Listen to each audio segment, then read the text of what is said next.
Assalamualaikum warahmatullahi wabarakatuh. Hai teman-teman, kembali lagi ke kelas rangkaian logika digital, kelas semester antara.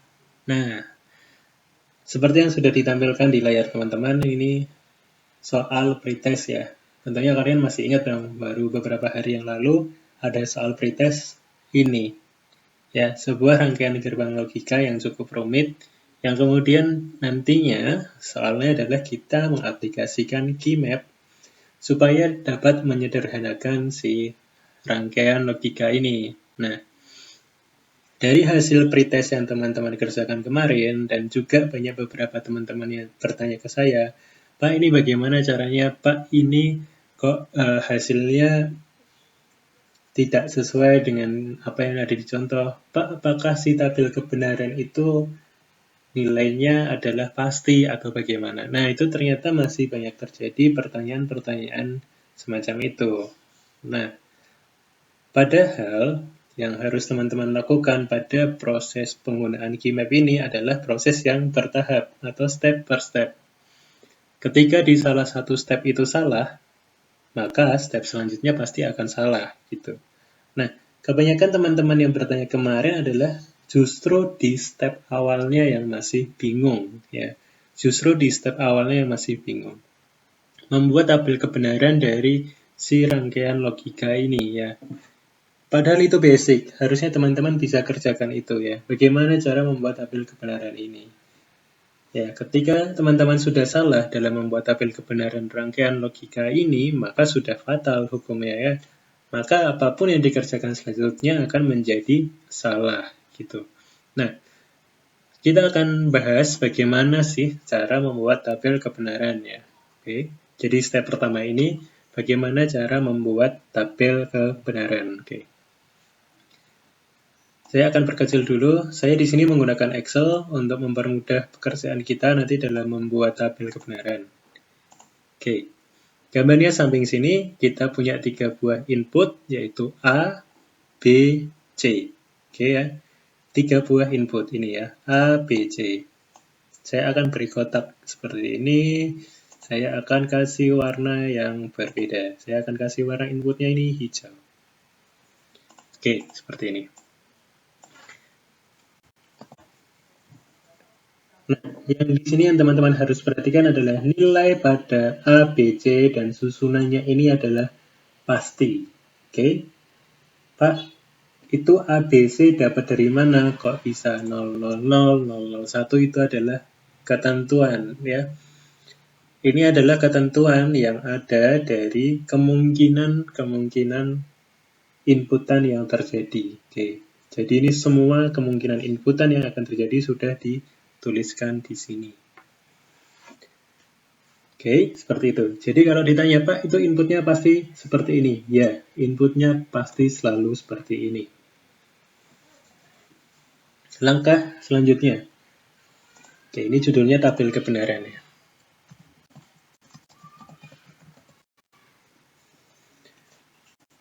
Nah,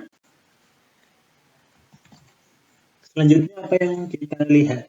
Kita lihat di step yang kedua di sini ya. Kita melihat ada 3 buah gerbang N. Oke, 3 buah gerbang N yang masing-masing gerbang N-nya memiliki 3 buah inputan ini ya. Kita lihat di yang pertama sini. Oke. Gerbang N yang pertama, yang paling atas sendiri ini, salah satu kakinya terhubung dengan not, dan yang dua tidak. Nah, kita urutkan lagi di sini. Kita urutkan lagi ya. Oke, kaki yang paling atas, kita urutkan dia terhubung dengan not, dan kemudian tersambung ke input A. Oke, berarti di sini inputnya menjadi A inverse, karena terhubung dengan not. Oke, kemudian yang kaki yang kedua, dia terhubung dengan apa di sini? Titik B. Oke ya, dia terhubung dengan titik B. Dan kaki yang ketiga, dia terhubung dengan titik C. Oke ya. Tambahan informasi, ketika terjadi simpangan seperti ini, teman-teman tidak usah bingung, ini ikut di garis yang mana.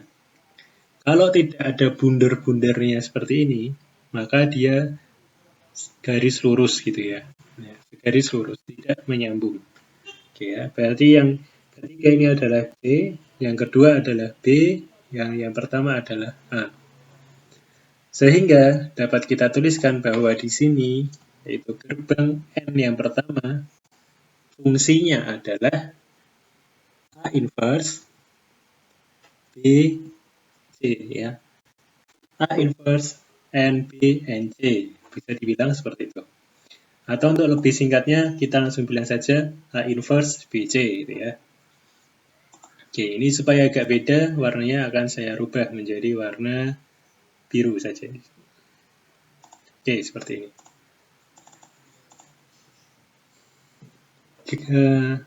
Step kedua di gerbang yang atas sendiri sudah. Sekarang kita pindah ke gerbang yang kedua atau gerbang yang tengah ini. Kita lihat lagi kakinya satu-satu ya. Dari paling atas ini, kakinya menyambung juga ke gerbang not ya, dan gerbang notnya juga menyambung ke titik A, sehingga A-nya jadi A aksen. Oke. Kemudian yang titik kedua di sini, kakinya terhubung dengan titik B, dan yang ketiga terhubung dengan titik C. Oke. Sehingga apa fungsi dari gerbang yang tengah ini adalah A inverse B C ya. Sama. Ternyata sama ya. Tidak masalah, kan itu sebuah soal. Mau dia sama, mau ternyata nantinya dia berbeda, tidak menjadi masalah. Oke, kita rubah dulu warnanya supaya menjadi berbeda. Yang pertama sudah, kedua sudah, kemudian yang ketiga paling bawah sendiri, gerbang yang paling bawah sendiri. Ya, kita lihat dia juga punya 3 buah inputan. Ya, yang pertama kita lihat dia menyambung ke titik apa? Ya, dia menyambung langsung ke titik A tanpa ada gerbang not. Kemudian yang titik tengah, titik kedua ini menyambung dulu ke gerbang not, kemudian si gerbang notnya menyambung ke titik B. Maka B-nya menjadi inverse. Kemudian yang ketiga, terakhir ini yaitu terhubung dengan titik C. Ya, maka apakah fungsi dari gerbang yang ketiga ini adalah A, B inverse, dan C. Ya, jadi kita sudah punya 3 fungsi dari masing-masing ini, gitu ya. Oke. Kemudian kita kasih warna yang berbeda lagi supaya lebih mudah untuk nanti kita pahami. Oke. Nah, sudah sampai sini. Bagaimana cara mengisinya sekarang? Kita isi dulu ya. Oke. Gerbang yang pertama yang berwarna biru ini, fungsinya adalah A inverse N, B, N, C. Ya. Di mana logikanya yaitu N hanya akan bernilai 1 ketika semua bernilai 1. Ya. Output sebuah N akan bernilai 1 ketika semua inputnya bernilai 1. Oke, paham? Lanjut. Nah, cara mengerjakannya bagaimana? Ini menjadi seperti ini ya. A inverse BC. A-nya 0, kena inverse, jadi menjadi 1, BC. 1, N0, N0. Maka menjadi 0. Oke, lanjut. Karena prinsipnya hanya bernilai 1, ketika semuanya bernilai 1, maka setiap ada kondisi seperti ini, ya, A inverse jadi di sini 1, 0, 1, maka tetap 0. Oke? Di sini juga tetap 0, kemudian di sini bagaimana? Ya, A inverse BC. Nah, kondisinya adalah A-nya menjadi 1, karena inverse ya. Tadinya 0, kena inverse jadi 1, B-nya 1, C-nya 1, maka menjadi 1. Ya. Karena semua inputnya bernilai 1. Nah, kemudian di sini semua inputnya berubah menjadi 0. Ingat, N hanya bernilai 1 ketika semuanya 1. Oke. Jadi di sini tetap 0, di sini juga 0, 0, 0 ya. Silakan teman-teman buktikan sendiri. Nah, apa yang terjadi di gate kedua atau gerbang kedua adalah sama karena fungsi yang dia miliki juga sama. Oke. Maka bercepat kita copy saja di sini. Oke, sekarang sudah punya. Beranjak ke gerbang ketiga ya. Beranjak ke gerbang ketiga yaitu A, N, P inverse, N, C. Oke. Berarti yang diinverskan adalah B. Ya. Prinsipnya sama kayak tadi. Karena N output hanya bernilai 1 ketika semua inputnya adalah 1. Oke. Paham ya? Saya tulis lagi di sini. Saya tulis N di sini. N. Kondisi N adalah bernilai 1 atau output bernilai 1 ketika semua input bernilai 1. Ya, ini untuk N.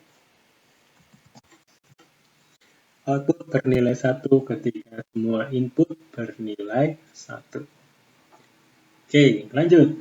Pak, ini 0, 0, 0, 0. Tidak mungkin dia outputnya bernilai 1. Di sini bagaimana? Tidak mungkin juga. Teman-teman bisa buktikan. Kemudian di sini sama saja, Pak. Ini juga jadi nanti 0 semua jadinya, Pak. Oke, berarti dia akan 0 juga outputnya. Bagaimana dengan di sini?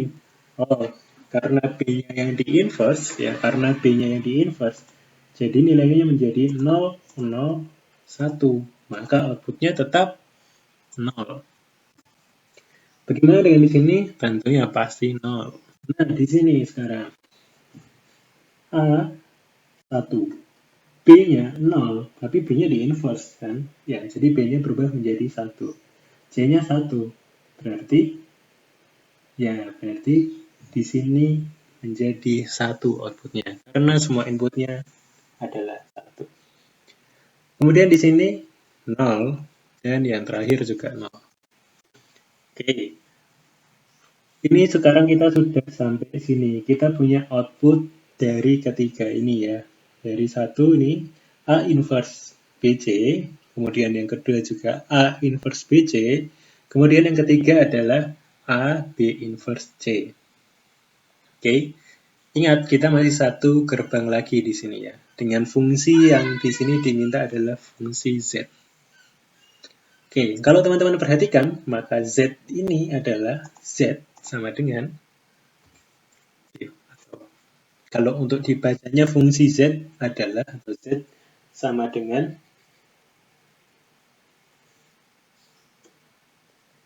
A inverse BC,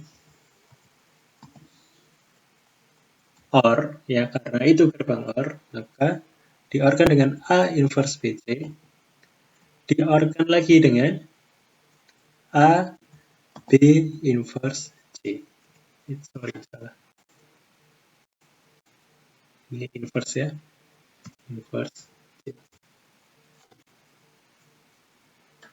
Oke, seperti ini teman-teman. Ini adalah hasil akhirnya atau outputnya. Ya.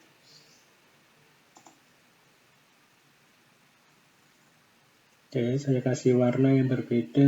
Saya kasih warna ungu ya. Oh, tidak kelihatan ya. Saya kasih warna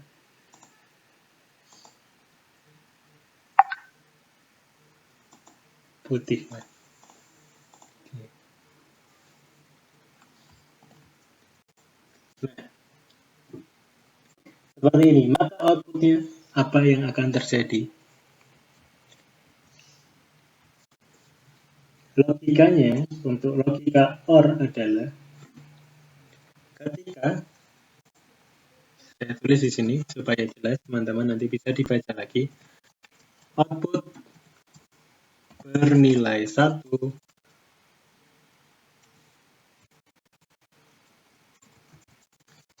ketika salah satu inputnya atau salah satu input bernilai 1. Ini OR. Oke, seperti ini ya. Jadi kalau N tadi output yang bernilai 1 ketika semua inputnya bernilai 1, sedangkan untuk OR, output bernilai 1 ketika salah satu inputnya bernilai 1. Ya. Maka apa yang dilihat dari sini adalah dari yang ketiga ini, ya, bukan lagi yang dari A, B, C-nya. Oke. Sesuai yang saya tadi bilang, karena ini adalah rangkaian logika digital dan di KeyMap ini adalah step per stepnya. Jadi inputnya sudah diproses di gerbang ketiga gerbang ini. Oke. Kemudian sudah dilupakan lagi yang lalu, kita gunakan yang output yang 3 gerbang ini sebagai input pada fungsi akhir, yaitu pada Z. Oke. Logikanya adalah output bernilai 1 ketika salah satu input bernilai 1. Oke, maka cukup mudah. Kita tinggal masukkan saja, yaitu 0, 0, 0. Karena ada 1 di sini menjadi 1, ya, 0, 1, 0, 0. Sekarang kita sudah punya output dari rangkaian yang kita buat tadi. Ya. Jadi dari rangkaian ini, tabel kebenarannya adalah seperti ini. Ya, tabel kebenarannya adalah seperti ini. Oke, itu sesi tabel kebenaran, ya. Jadi sampai sini step pertama tentang tabel kebenaran. Video akan saya lanjutkan di step kedua. Oke, saksikan di video yang kedua.